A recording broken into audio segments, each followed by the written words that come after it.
Chapitre 13. Les différences compromettent-elles la fiabilité historique? Dans le chapitre précédent, nous avons affirmé que la première tâche de celui qui cherche la vérité dans les documents anciens est de mettre de côté tous les préjugés et de considérer les preuves de la véracité des documents eux-mêmes. Notre prochaine question, par conséquent, est de demander si nous avons des raisons de croire que les récits bibliques de la résurrection du Christ sont une histoire exacte. Racontent-ils des faits réels? Nous disent-ils la vérité? Sont-ils dignes de confiance? L'objection probablement la plus courante à la fiabilité des récits de résurrection que l'on trouve dans les évangiles est qu'ils se contredisent et qu'ils ne sont donc pas des documents historiques fiables. Nous lisons par exemple dans les 4 évangiles, on nous dit que Marie a été la première à voir Jésus ressuscité, alors que dans 1 Corinthiens 15, verset 5, il dit l'apôtre Pierre a été le premier témoin. Marc dit que les femmes qui sont allées au tombeau pour oindre Jésus ont vu un jeune homme vêtu d'une robe blanche assis à droite. On lit dans Matthieu qu'un ange était là avec un vêtement aussi blanc que la neige. Et Luc dit que 2 hommes leur apparurent soudain, vêtus de robes éblouissantes. Ces récits ne se contredisent-ils pas désespérément, détruisant ainsi leur crédibilité? Le docteur John Feinberg a fait une observation cruciale concernant la nature de déclarations contradictoires. Porter l'accusation de contradiction, ce n'est pas simplement prétendre que 2 idées ne vont pas ensemble. Cela ne signifie pas non plus que bien qu'ils s'emboîtent, nous ne voyons pas encore comment, bien que nous le puissions plus tard. Cela ne signifie même pas que Dieu sait comment ils s'emboîtent, bien que nous ne le sachions pas. Cela signifie qu'il n'y a aucun moyen pour quiconque d'expliquer comment les idées peuvent toutes être vraies et pourtant ne pas se contredire. En d'autres termes, les déclarations peuvent différer et ne pas être des contradictions. Il peut y avoir des explications aux différences qui ne compromettent pas la vérité de l'un ou l'autre. Par conséquent, la charge de la preuve incombe à celui qui prétend qu'une déclaration est irréconciliablement contradictoire. L'érudit du Nouveau Testament, Raymond Brown, explique la signification de cela par rapport à l'accusation que les évangiles se contredisent désespérément. Trop souvent, les commentateurs détectent des contradictions dans les récits évangéliques et supposent qu'un seul auteur n'a pas pu être responsable du texte tel qu'il se présente actuellement, ou que l'auteur a combiné diverses sources sans reconnaître qu'elles étaient inconciliables. Une telle solution n'est pas impossible, mais les probabilités vont dans une autre direction. Le récit tel qu'il se présente actuellement avait un sens pour quelqu'un dans l'Antiquité, et donc, ce qui semble contradictoire aux interprètes modernes ne peut pas l'être vraiment. Bien qu'il y ait des difficultés dans les 4 évangiles, les érudits ne devraient pas être si prompts à supposer qu'il s'agisse de véritables contradictions. La plupart des érudits s'accordent maintenant à dire que le genre des évangiles est l'ancienne biographie gréco-romaine. Ce genre a permis aux auteurs le même type de flexibilité dans les reportages que les gens utilisent généralement dans leurs conversations quotidiennes. Luc, par exemple, utilise une technique appelée télescopage, dans laquelle le temps est compressé pour simplifier le reportage de diverses histoires. Plus précisément, il comprime le temps de la résurrection, des apparitions du Christ ressuscité et de son ascension d'une manière qui pourrait laisser l'impression que tous ces événements se sont produits le dimanche de Pâques. Mais l'évangile de Jean montre qu'ils se sont produits sur une plus longue période de temps. Est-ce une contradiction? Non. Au contraire, la compression de Luc est un dispositif stylistique accepté dans le genre des biographies gréco-romaines. Affirmer de telles différences comme une contradiction révèle une ignorance du genre plutôt qu'une remise en cause de la crédibilité des évangiles. Les divergences apparentes ne le sont pas. Invalider le noyau historique. Même si l'accusation de divergence dans les récits de la résurrection devait être prouvée, le matériel de base des évangiles serait toujours historiquement valable. Prenons un exemple de l'histoire classique. Tite-Live et Polybe donnent deux récits apparemment irréconciliables du passage d'Hannibal à travers les Alpes pour attaquer Rome pendant la Seconde Guerre punique.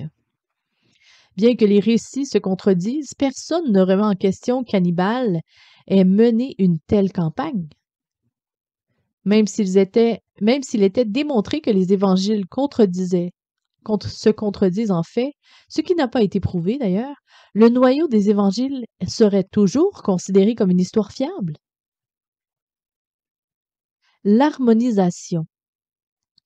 Bien qu'il y ait des différences dans la façon dont les 4 évangélistes enregistrent la vie de Jésus, il y a une cohérence remarquable concernant les faits essentiels. Plutôt que de se concentrer sur les incohérences apparentes, la tâche d'un historien dans l'étude de tout groupe d'écrits parallèles est de voir comment ils peuvent être harmonisés. Trop souvent, les historiens qui étudient les évangiles renversent cette règle, je ne sais pas pourquoi, et semblent déterminés à trouver des contradictions. Je ne sais pas pourquoi. Sir Norman Anderson, une personnalité juridique de renommée internationale qui s'est vu offrir un poste de professeur à vie à Harvard, explique. N'est-ce pas une simple question de bon sens de tenter raisonnablement de résoudre les incohérences apparentes dans tout réseau de preuves avant de sauter à la conclusion prématurée que les témoins, ou en fait un seul et même témoin, nous ont présenté ou une contradiction irréconciliable? Un témoin peut rapporter la vérité sans rapporter tous les détails et sans rapporter les événements dans l'ordre d'occurrence. Certains auteurs peuvent utiliser la chronologie comme principe d'organisation de pensée, tandis que d'autres peuvent organiser leur matériel par thème. Vous utilisez sans doute les deux méthodes lorsque vous traitez le même travail sur votre ordinateur. Recherchez-vous parfois votre liste de diffusion par date, parfois par sujet et parfois par expéditeur? Les faits contenus dans vos emails deviennent douteux car ils sont présentés à l'écran de différentes manières. Pourquoi ne donnerions-nous pas la même flexibilité aux rédacteurs d'Évangiles? Bien que nous ne connaissions peut-être jamais l'ordre exact des événements de la vie de Jésus, à chaque instant, nous pouvons avoir confiance dans la vérité fondamentale de ces événements grâce à la cohérence de leurs divers récits. John Weham, dans son livre Easter Enigma, propose une harmonisation plausible des événements de la résurrection. Après une enquête minutieuse sur les récits de l'Évangile, il conclut.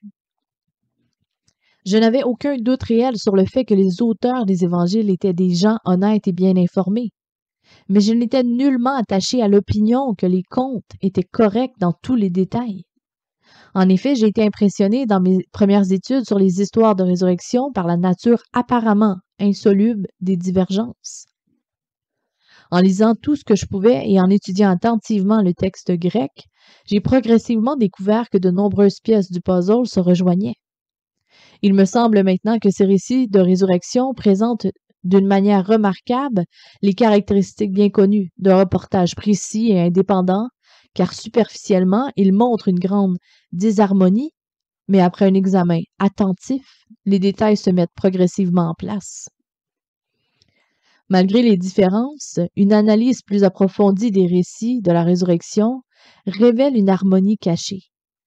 Comme le note le philosophe Stephen Davis, il dit « Malgré les différences dans les détails, les 4 évangélistes s'accordent à un degré étonnant sur ce que nous pourrions appeler les faits de base. Tous s'unissent pour proclamer que tôt, le premier jour de la semaine, certaines femmes, parmi lesquelles Marie-Madeleine, sont allées au tombeau. Ils l'ont trouvé vide, Ils ont rencontré un ange ou des anges et on leur a dit ou découvert que Jésus était vivant.